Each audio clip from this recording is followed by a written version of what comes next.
जब से अमर सिंह चमकीला रिलीज हुई है तब से सभी की जुबान पर इसी का नाम है। जब भी कोई बायोपिक बनती है तब उसमें चांसेस होते हैं कि ओरिजिनल स्टोरी के साथ थोड़ी बहुत छेड़छाड़ की गई होगी। तो आज की हमारी इस स्पेशल रिपोर्ट में हम आपको अमर सिंह चमकीला के बारे में बताएंगे कि फिल्म में दिखाई गई कौन सी चीज सच्ची है और कौन सी चीज फिक्शनल। तो चलिए शुरू करते हैं।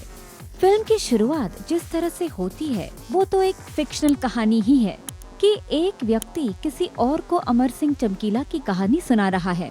ऐसी क्रिएटिव लिबर्टी लेते हुए आपने फिल्म मेकर्स को कई फिल्मों में देखा होगा। ये स्टोरी टेलिंग का एक तरीका है। फिल्म में दिखाया गया है कि अपनी सिंगिंग करियर से पहले अमर सिंह चमकीला एक कपड़े की फैक्ट्री में काम करते थे और मोजे बनाते थे। जब हमने रिसर्च की तो पता चला कि वो सच में मंच पर गाना गाने से पहले अपना परिवार चलाने के लिए मोजे बनाते थे। तो हमारे पैमाने पर फिल्म में दिखाया गया ये एस्पेक्ट एकदम फैक्ट है।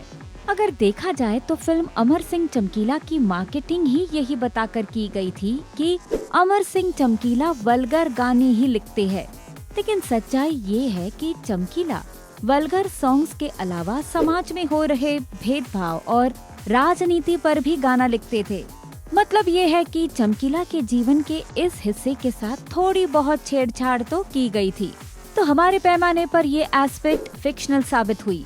फिल्म में ये भी बताया गया है कि अपने सिंगिंग करियर को शुरू करने के लिए चमकीला जतिंदर जिंदा नाम के एक सिंगर के साथ काम करते हैं। और अगर हम उनके रियल लाइफ में देखें तो पता चलता है कि वो सच में एक ऐसे सिंगर के साथ काम कर रहे थे, लेकिन असली जिंदगी में उनका नाम सुरिंदर सिंदा होता है। भले ही फिल्म में उस किरदार का नाम बदल दिया गया, लेकिन एस्पेक्ट तो फैक्ट ही था। फिल्म में एक पंचायत वाला सीन है जहां तब पंचायत बैठती है जब अमर सिंह चमकीला दूसरी शादी करते हैं।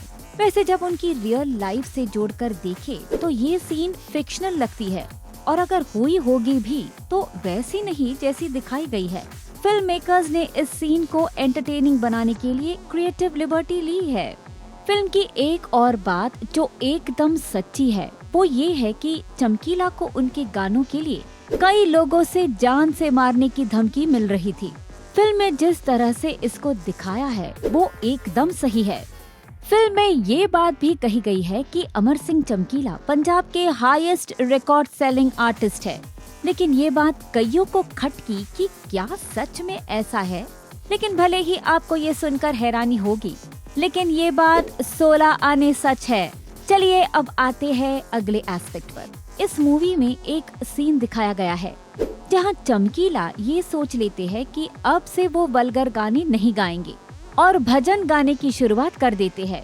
लेकिन उनको सुनने वाले उन पर दबाव बनाने लगते हैं, वैसे ही गाने के लिए जैसे गाने वो पहले गाते थे। जब हम इस सीन को देखते हैं तो हमें ये सीन थोड़ा हैरान करने वाला लगता है और हम सोचते हैं कि ये फिक्शनल होगा।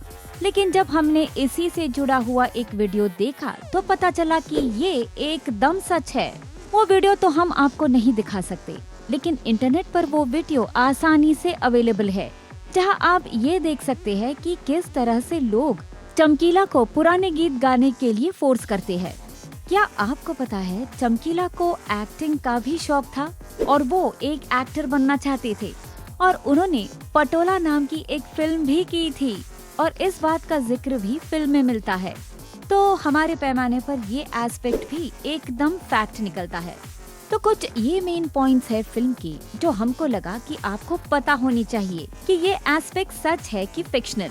वैसे आपको कैसी लगी अमर सिंह चमकीला, कमेंट सेक्शन में हमें जरूर बताइए। और ऐसी ही चटपटी और मनोरंजक खबरों के लिए देखते रहिए बॉलीवुड नाउ।